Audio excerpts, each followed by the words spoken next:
Hey guys, Hoff here. Just wanted to do a quick presentation on coin selection and market sentiment and psychology as it relates to wave structure when you're looking at charts. So to begin, what I normally do before I jump into a project, I'll assess the market and which segment I think is going to outperform the market. So essentially, which segment of the market has more upside. If I believe DeFi is going to outperform, let's say, Oracle projects, Web3, ideal launch pads, then I'll jump into DeFi projects. If I believe NFTs are going to ride a massive wave of growth, then I'll jump into NFTs. In this case, I believe Metaverse is going to outperform DeFi to some degree, NFTs, and various other segments of crypto. Although I also think gaming is going to do incredibly well too, and both of them are going to be catalysts to mass adoption. So a lot of people will find their way into blockchain based on gaming projects and based on community-based metaverses. So I think there's a lot of overlap too with in-game assets and how they relate to specific metaverses, and I believe that there's going to be some spillover from one metaverse to another, and they're going to be interconnected along the way. Just right now, I think everything is going to be very project targeted. So, anyway, I believe in metaverses. I think that's going to be the next big gainer. So what I'll do is I'll go into CoinGecko, and there's a section here called categories. What I could then do is start typing in metaverse in my search bar, and then they have a sectioned off for metaverse where they have the more known projects listed in here. Again, this is only a cross section of 25 projects, but there's a lot more than this. You could probably find hundreds, if not up to 1,000 plus. Um, but the idea is these are the ones that people know. So projects like Polka City, Starlink, UFO Gaming, Decentraland, Sandbox. Now they have it ordered based on market cap on a sliding scale as you go down to, let's say, Polka City at just under 3 million market cap. So the way we interpret this is the benchmark or the project that is leading this segment, Decentraland, has just over a billion market cap. So that's the upper threshold for where a project can grow at this point. The market hasn't associated, a $6 billion market cap yet to any individual project within the metaverse. So it would be unrealistic to assume that any of these projects, let's say Red Fox Labs sitting at 92 million, is going to hit 6 billion market cap over the next month or two during this bull leg of the cycle. But with this benchmark, we could work backwards. So what I like to do when I'm investing is not get the market leader. If it's a segment that I believe is going to grow tremendously over the next coming months, then I'll look for the low market cap to micro cap projects that have really strong roadmaps, good tokenomics, great team and partners, investors and backing. They have the capital that can actually push the project into beyond pre-development and into an actual usable product. So for instance, Polka City here, which just had a rip the other day. It went up something like 60% in a day, if I remember, but it's still sitting at 3 million market cap, whereas the benchmark is at over a billion. Polka City is more likely to 20x from here to 60 million than Decentraland is to 20x from here to 20 billion. So to me, the risk reward and the upside on a project like Polka City, if I believe in it with conviction, is substantially higher than Decentraland. So what I'm looking for is gems that have lower market cap, potentially way more upside than the incumbent leaders in that segment, and those are the ones I want to get into early, where I can do the 20x, 200x, 300x, whatever it is. So in doing so, what I did is I did a little research and positioned myself with Bloktopia and the block token. This had a lot of hype going in. Their Twitter followers are at over 100,000 people, and it keeps growing by the day. And they had a big initial coin offering. So what happened? shortly after the coin offering. Once it got listed on KuCoin, there was a big sharp increase, and then a massive dump followed it, where it basically engulfed half of the gains that were made. So 56% of the upside was taken out right away within that first 1 hour candle. So that's expected. Rule of thumb, guys, with any new launch or any project that was hyped and there's going to be an initial token release right away, those people that made 2,800% on the initial coin offering for Bloktopia, they dumped right away, because why wouldn't you? If you put in $1,000, I'm not saying that that was the allocation, but assuming you had $1,000 allocation, you now have $28,000 without, for 1 day's worth of research and filling out a KYC and whitelisting. So naturally, there's going to be a sell-off. So don't buy here, guys.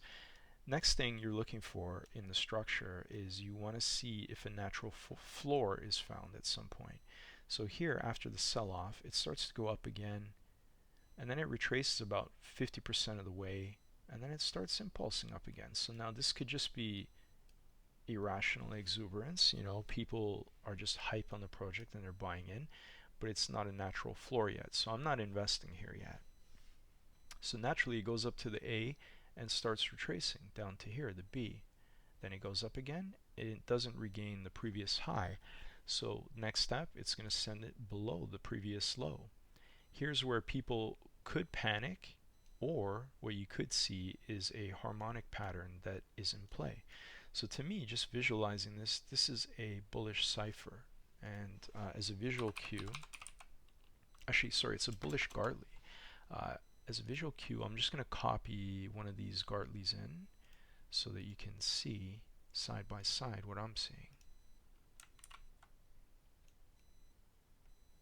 Alright, so if we draw it to scale here, looks very similar, right? Here's your X to A leg down to the B, X to A down to the B, and then the B to C to D, B, C, D.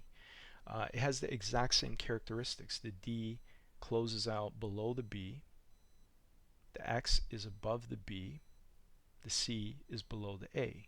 So, visually speaking, it looks the same. Now, how do we understand the ratios of what the textbook bullish cipher or bullish Gartley should look like? Well, the X to A to B leg, this retracement from A to B should hit the 618 fib retracement. So if we take a fib retracement and we plot the points from the X to the A, here's the 618, and that's exactly where the B point closes out, just like on here. So far, so good. The D point should be the retracement from the X to A to D, should be the 786.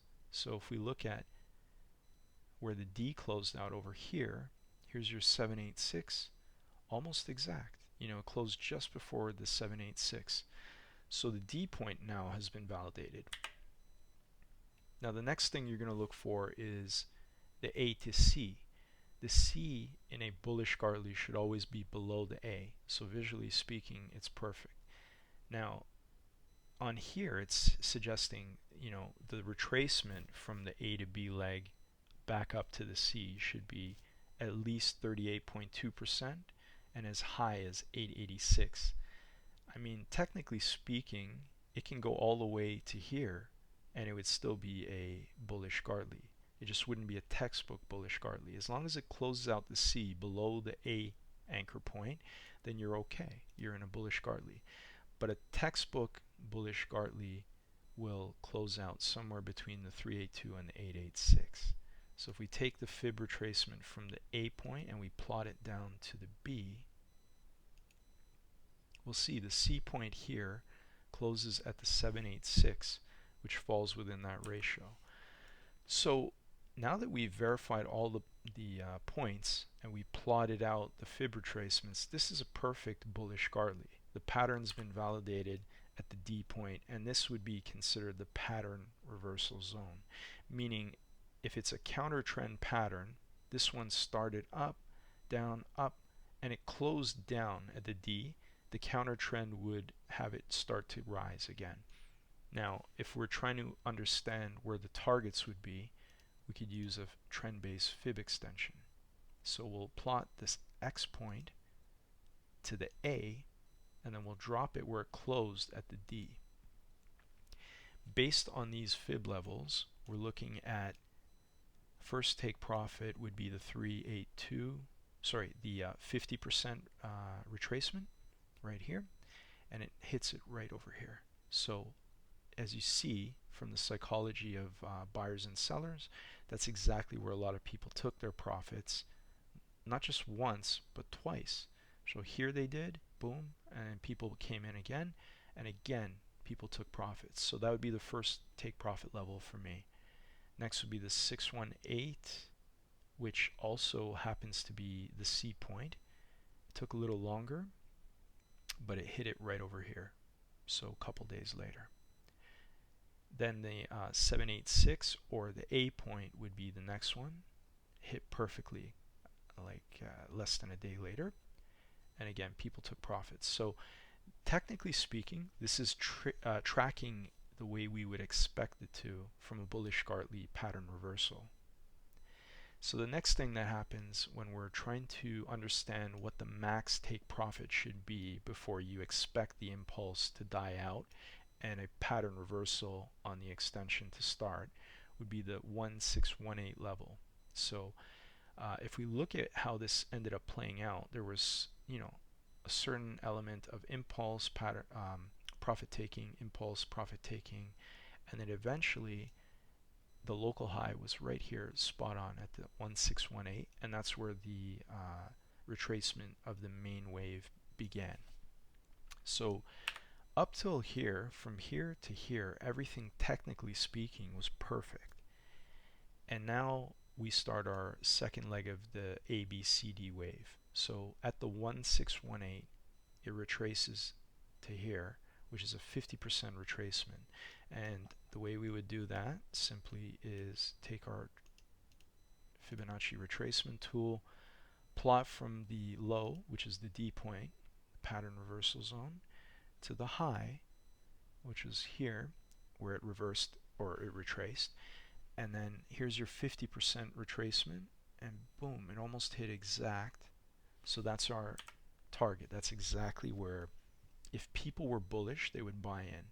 Now, on a regular coin where the sentiment is neutral bias, this could have easily retraced to the 618, which would be around here, and that would make sense because that was where our previous support was. So it would find strong support there. I mean, I don't know if it'll show, yeah, because we're so far above it. Now my support zones are different. But the idea would be here at the 618, if it was a neutral bias or the sentiment was neutral, 618 would be the perceived value zone. So people would jump in here. But people were so bullish on Bloktopia, they stepped in early at the 50% retracement, and it caught bids a little before the 618. So now we begin our next leg of the wave structure. So this is our next impulse from here to here. And then you'll notice so from here to here, you'll notice our gains were about 317, so 318% grow to the upside. And then our second leg, or our second impulse within the wave, went up about 50%. So that's 1/6, almost 1/7 of the impulse of the previous impulse. So you can see that the impulses are getting smaller, shallower now. And now here it halves again. The third impulse goes to 21%. And then the fourth one to 11. So it halves again. So what we're seeing here is from that first wave, here's our ceiling, and it hits here the 50% retracement. That second impulse is actually, this is a much cleaner look if we do 4 hour. So here's our 4 hour. Alright, so we could visualize this from D, our pattern reversal, to the local high. That's what we're looking at. So visually speaking, where this reverses again to the local high, again, local high,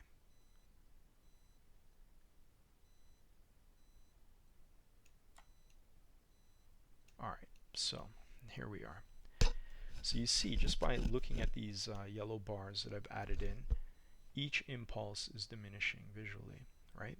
But what we do see is from this benchmark we have a lower high, lower high, lower high, and then from this benchmark on the pattern reversal zone we have a higher low, higher low, higher low. So what that would suggest is we have a pendant forming, a neutral pendant, and we can visualize it. The way I normally do this is I'll take a triangle in my trading view and I'll plot from the D point to the local high, and then I'll try to connect all these wicks or these local highs on the way down.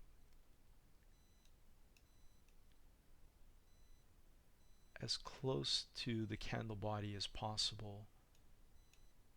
So here we go. There's our triangle. This is our neutral bias pennant, and I say neutral because the slope from here to here and here to here is almost diagonal, meaning it's not an ascending pennant, it's not a descending pennant, it's neutral bias, right? So as these impulses become less intense and the retracements increase, the characteristic of it as it approaches this apex, which this is this beak that we call the apex right here, is an explosive move is coming, either to the upside, a breakout, or a breakdown to the downside. And I actually tracked this and posted something about it in Twitter. So here's the original pennant, and if we get a break out of the pennant to the upside here, we're looking for a breakout here, and if we get a breakdown, we're looking for a breakdown here, which would send the price action downward. So at that point, what we're looking for next, if I bring it down to the 1 hour time frame, we can use a few indicators to understand what the next move is going to be as we approach the apex. So here we're very close, we're within hours, a couple hours of a breakout or breakdown. We have our RSI indicator here.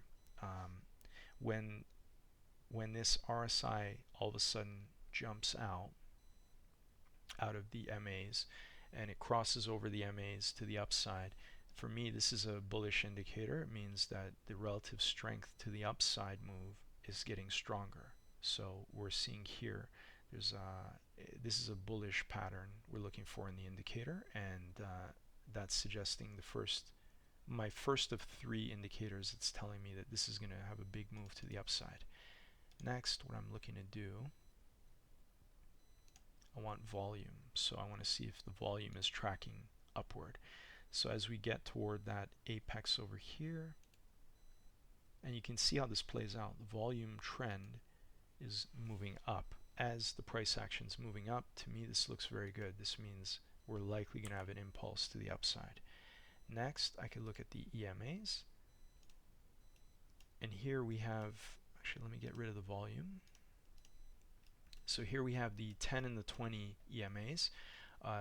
These are short-term duration EMAs, and what I'm trying to look for here specifically, the short duration EMA is the red one. That's the 10 EMA. I want to see it cross over to the upside of the longer duration EMA, which is the yellow one here. And if that happens and the impulse is strong to the upside, this could be sending it out of this apex here. So that's actually what happens. So there's a crossover just before that big candle jumps it out of the apex, which coincides with a volume spike and the RSI crossing over the moving averages to the upside. So now all 3 indicators are telling me this is going to break out to the upside. Here's where I would jump in, and again you can bring it down to the 15-minute to get confirmation. So you would have seen the move slightly sooner here at 7:45. it crossed over, the squeeze play happened, you would have got in here.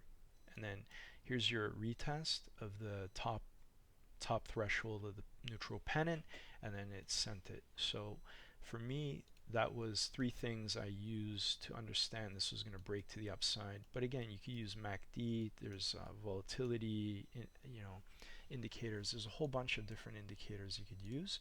I just like using those, and I also use the VPVR, which I'll do a demo on how I use it. But again, you have to have a paid account to use that, so not everyone's going to have access.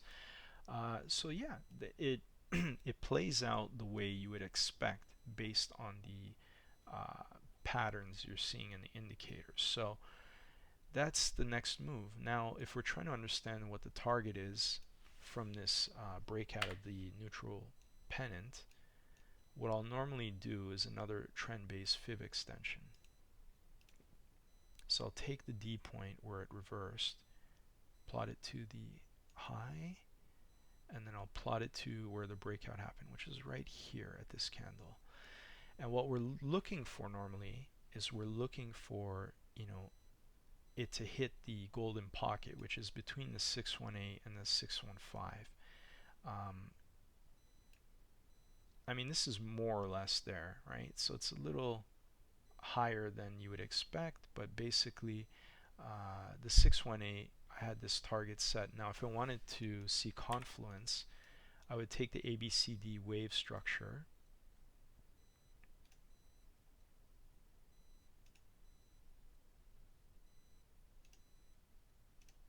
so I plotted an ABCD wave here, and the way you would do this, well, you would take this ABCD pattern tool, and you would drop your anchor point here at the pattern reversal zone, go to the local high, that would be your B point, drop it to the end of that impulse at the C where the retracement flips again, and then run it to the top here. But the idea or the methodology behind it is the A to B to C, if it retraces 50%, which we can confirm, so here we have A to B. Here's your 50% retracement, and it ends right there at the C point. So it's been validated. This is the first part of the ABCD structure. What we can expect if it hits the 50% retracement is the next move is going to be the 1.618 extension of the A to B move.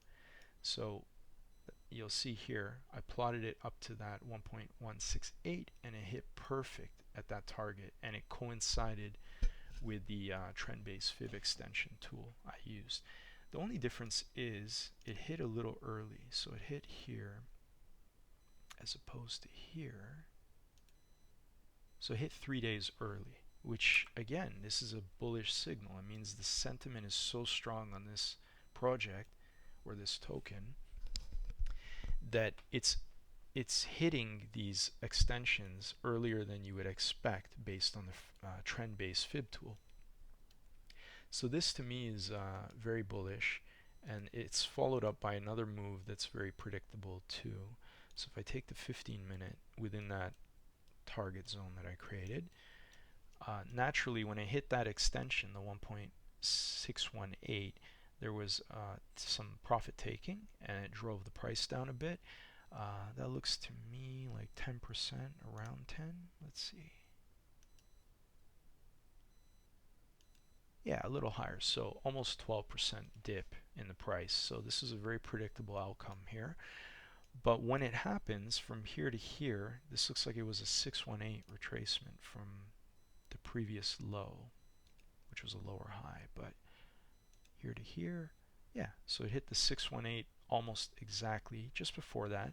Looks like buyers were preempting the buy-in here because it made sense. If you want to be ahead of the masses, you would buy in before the 618 is hit preemptively. That way, you don't wait to the 618, it never hits that limit order, and then suddenly other people, smarter investors, jump in early and then push it up, which is what happened. So that was a very predictable move.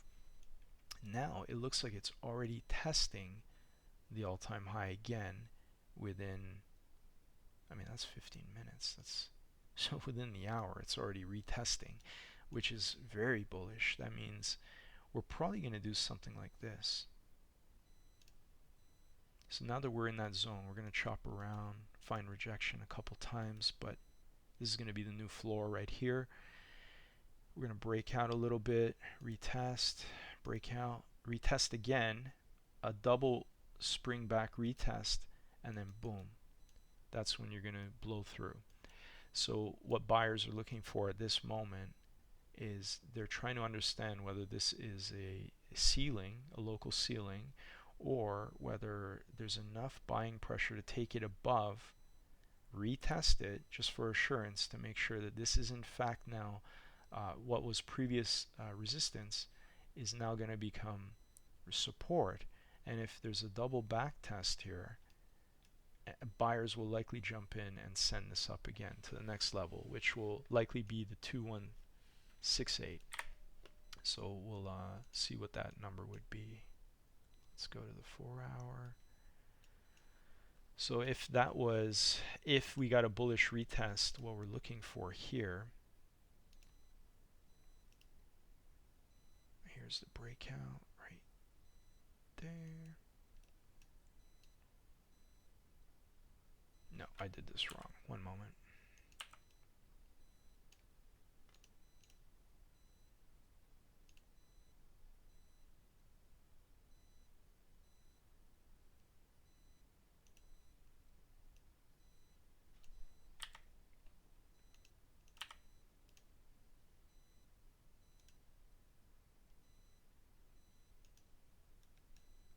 There we go.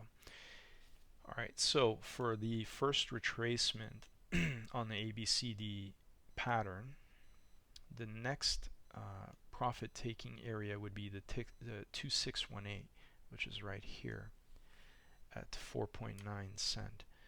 So right here would be my next target. And then again, this could continue, but expect retracements along the way. Like if it goes here and it does that double retest and shoots up, it probably will, but it'll go up maybe 50% and then do something like that, and then probably come down at some point and do one more confirmation retest of here, and then send it to the next part. So again, don't sell from fear when you see these retracements, because every one of these retracements from here to here, although they look scary in real time because it's retracing 40% on that wing, it looks bad, but if you hold because you have conviction in the project and you see these trends, you're not worried because you know that's part of the price action. You know, it's what creates perceived value and allows new buyers and retail to jump in at various retracement levels. So just know that's part of the game. You have to accept that there's going to be up to 50% retracements. We pay the price for these gains by introducing volatility in the asset. So just expect them, and it's not up only. There's going to be some retracements along the way, but overall, this is a very bullish coin, and that mean reversion trend line that I've created over here has actually been honored up to here, but now you'll see the slope and the convexity has changed. So now you're seeing